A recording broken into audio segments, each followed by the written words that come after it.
მიზანმიმართული პროვოკაცია საქართველოს წინააღმდეგ ასიაფასებს მმართველი გუნდი BBC-ს საგამოძიებო ფილმს. ქართულ ოცნებაში გამოძიების აუცილებლობაზე მიუთითებენ და ამბობენ, რომ მნიშვნელოვანია გამოიკვეთოს ყველა იმ ადამიანის პასუხისმგებლობა, ვინც ჩართული იყო ქვეყნის იმიჯის დაზიანებაში.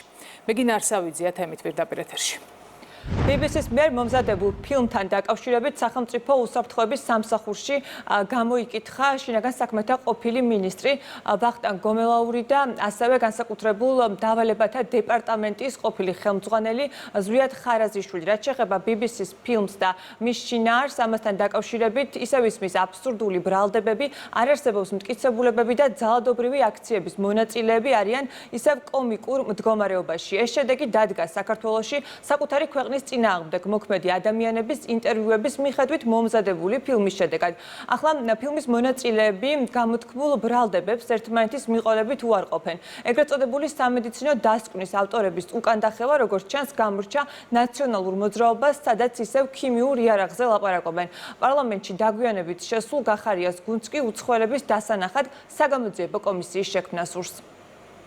საერთაშორისო მიმართულებითაც რომ ადამიანებმა გაიგონ, რომ ჩვენ შეგვიძლია აქ გამოვიძიოთ ესეთი ფაქტები, რომლებმაც ესეთი მძიმე შედეგები იქონიეს ჩვენს მოსახლეობას. BBC-ს სიუჟეტში არის კონკრეტული ფაქტი, გარემოება, რომელიც მიუთითებს იმაზე, რომ ქიმიური იარაღი, ტოქსიკური იარაღი მშვიდობიანი დემონსტრანტების წინააღმდეგ იქნა გამოყენებული. BBC მე ხა წინააღმდეგობა მარტო საქართველოს სახელმწიფოსგან კი არ მიიღო.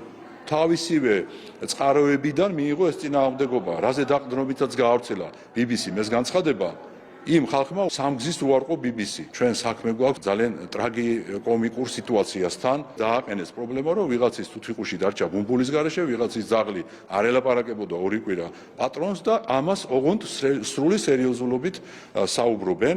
იმიტომ რომ ამაზე არანაირი მტკიცებულება არ აქვს, იმიტომ რომ სავარაუდოდ იმ თუთიყურსაც ამოუვიდოდა ის ბუმბული და ძაღლიც ალბათ დაელაპარაკებოდა პატრონს დღეს. მოდი ახლა მოიძიონ ეს მტკიცებულებები და BBC-ს მიახმარონ, რომ მოუწევს პასუხის გაცემა. რაც უფრო მეტი დრო გავა, მით უფრო მეტი სიმართლე გასაჯაროდება BBC-ს ტყუილ და არასწორ სტატიასთან დაკავშირებით. ძაღლი არ მივიდა პატრონთან და არ მოეფერა, თუთიყუშს ბუმბული დაცვევდა და ხეებს რო ფოთლები დაცვევდა, ეს არის თურმე სერიოზული არგუმენტი იმისა, რომ წყალში აკრძალული ნივთიერება იყო გარეული. რაც უფრო მეტად იმუშავებს გამოძიება, მით უფრო საზოგადოება დარწმუნდება, რომ ეს იყო სერიოზული ანტიქართული კამპანია სამწუხაროდ BBC-ს მხრიდან აგორებული. ერთი მხრივ ეს არის სრულიად აბსურდის თეატრი, რომელზედაც ცდილობენ საზოგადოებას თვალებში ნაცარი შეეყარონ და ამისთვის იყენებენ იმდენად მდარე რიტორიკას, არარსებულ მტკიცებულებებს, ვითომ ჩატარებულ სამედიცინო კვლევებს. არ ერიდებიან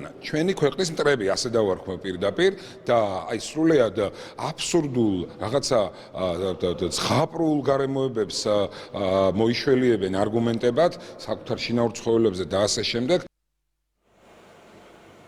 ქვეყნის წინააღმდეგ მიმართული კამპანიის შემოქმედები გამოძიების დაწყების შემდეგ BBC-ს ფილმის შინაარს გაემიჯნენ. რადიკალების ნაწილი კი ისევ წინასწარ გაწერილი გეგმით მოქმედებს და საკუთარი ქვეყნის იმიჯის შელახვის მცდელობას განაგრძობს.